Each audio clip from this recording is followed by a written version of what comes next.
मैरिको से। विनोद, मैरिको पर ओवरवेट का स्टांस है मॉर्गन स्टैनली का, मुझे बिल्कुल भी हैरानी नहीं हो रही है कि जिस हिसाब से आपकी मॉनसून फैल रहा है, जिस हिसाब से वॉल्यूम ग्रोथ की रिबाउंड की उम्मीद है, इनको भी लग रहा है शायद कि यहाँ से समय बदलेगा, लेकिन HUL के लिए बदलेगा, वो मैरिको के लिए अकेले नहीं बदलेगा। बाकी एशियन पेंट, पिडिलाइट, सारे कंज्यूमर स्टॉक्स वॉल्यूम ग्रोथ एक साथ चलता है इनका। आप कहाँ बेट करेंगे, आपको कहाँ कंफर्ट आ रहा है? नहीं, ये ओवरऑल जो ये एफएमसीजी स्पेस है, डेफिनेटली मॉनसून जो है वो एक बहुत बड़ा फैक्टर रहेगा इनके वॉल्यूम इंप्रूवमेंट के लिए, खासकर आई मीन रूरल सेगमेंट के लिए। लेकिन रूरल सेगमेंट का भी अगर ये मैं जून क्वार्टर का समझूं, तो जिस हिसाब से जो स्ट्रीट का जो चैनल चेक्स आ रहा है वो बताता है कि because of low base, rural base में भी वॉल्यूम ग्रोथ ठीक ठाक रही है ये क्वार्टर में। तो मोर और लेस अर्बन और रूरल का जो वॉल्यूम ग्रोथ है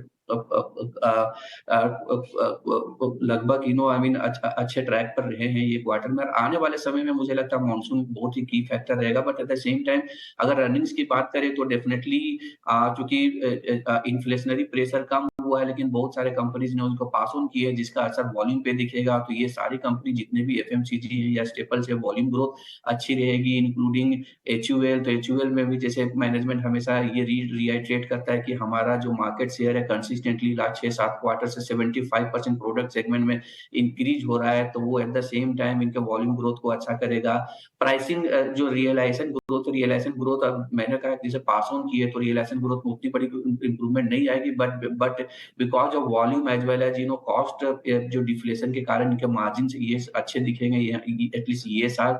तो कुल मिलाकर के ये एफएमसीजी स्पेस में डेफिनेटली मुझे लगता है कि व्यू बन रहा है, पॉजिटिव व्यू बन रहा है यहाँ से। But at the same time जो वैल्यूएशन है वो हमें देखना पड़ेगा। HUL जो अभी भी लगभग 50x पे ट्रेड कर रहा है FY25 अर्निंग्स पे। मैरिको जो ट्रेड करता है लगभग 38-39 तो वो कहीं ना कहीं मुझे लगता है कि यहाँ से री रेटिंग वैल्यूएशन का हो सकता है या नहीं, बट मुझे लगता है कि वो बहुत हद तक मॉनसून ट्रेजेक्टरी पे डिपेंड करेगा। तो ये पूरा ओवरऑल सेगमेंट के लिए, इस सेक्टर के लिए मॉनसून एक ही थिंग होगा वैल्यूएशन री रेटिंग के लिए। बट ओवरऑल ये सेक्टर में मुझे लगता है पॉजिटिव व्यू रखना चाहिए एज ऑफ नाउ।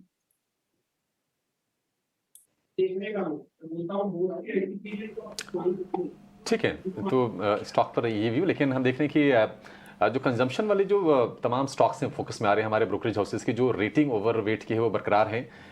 एक व्यू जरा वैशाली आप दीजिए ना ITC के शेयर पर। हालांकि कल भी हम चर्चा कर रहे थे कि रिकॉर्ड हाइस पर ये शेयर ट्रेड कर रहा है, लेकिन क्या फ्रेश लॉन्ग के लिए भी ये शेयर ठीक है? आपको लगता है कि अभी भी मौके बन सकते हैं इसमें? Well, it is a risky trade, but I would say कि 445 का एक सपोर्ट है. So I would say preferably decline में खरीदे, और जो एग्रेसिव ट्रेडर बनना चाहता है, well 450 के स्टॉप लॉस के साथ खरीदा जाए और मे बी 480 के टारगेट्स के लिए होल्ड करे। ऑल राइट, ये तो ITC में बात रही। कुछ और स्टॉक्स की भी बात करते हैं जो वमाक्षी ने ब्रोकिंग अपने रिपोर्ट्स में बताया। मैरिको पर आया है, इसी तरह से मॉर्गन स्टैनली का, डाबर पर भी एक टारगेट प्राइस 606 का आया है। रूरल डिमांड यहाँ पर भी बताया गया है। सो ये मैरिको, डाबर दोनों में आज कहाँ ट्रेड बनते हैं? FMCG स्पेस अच्छा खासा चल रहा है, और इनफैक्ट सारी पॉकेट से जब पार्टिसिपेशन आ रही है, तो क्या ये थोड़े से सबड्यूट हो सकते हैं क्योंकि बड़े अग्रेसिव सेक्टर्स ज्यादा चल रहे हैं? आज मैरिको पर या डाबर पर किरण आप कैसे ट्रेड लेंगे? एफएमसीजी के ऊपर हमने जिस तरह से बात की, HUL में हमें अच्छा खासा एक ट्रेंड दिख रहा है। अगर मैरिको की पर्टिकुलरली हम बात करें तो मैरिको में भी एक जो करेक्शन था टाइम वाइज उसको कंप्लीट किया है। स्टॉक 50 डेज की मूविंग एवरेज के सपोर्ट के साथ ट्रेड कर रहा है, और कहीं ना कहीं 2 दिन पहले हमने देखा था कि bullish engulfing candlesticks pattern भी बनी थी। सो मैरिको के अंदर कोई भी डिप आता है या तो करंट मार्केट प्राइस में लॉन्ग करना कोई चाहे तो डेफिनेटली कर सकता है। 515 का आप स्टॉप लॉस मेंटेन कीजिए, और ऊपर में कहीं ना कहीं 560 तक के टारगेट आप एक्सपेक्ट कर सकते हैं मैरिको के अंदर।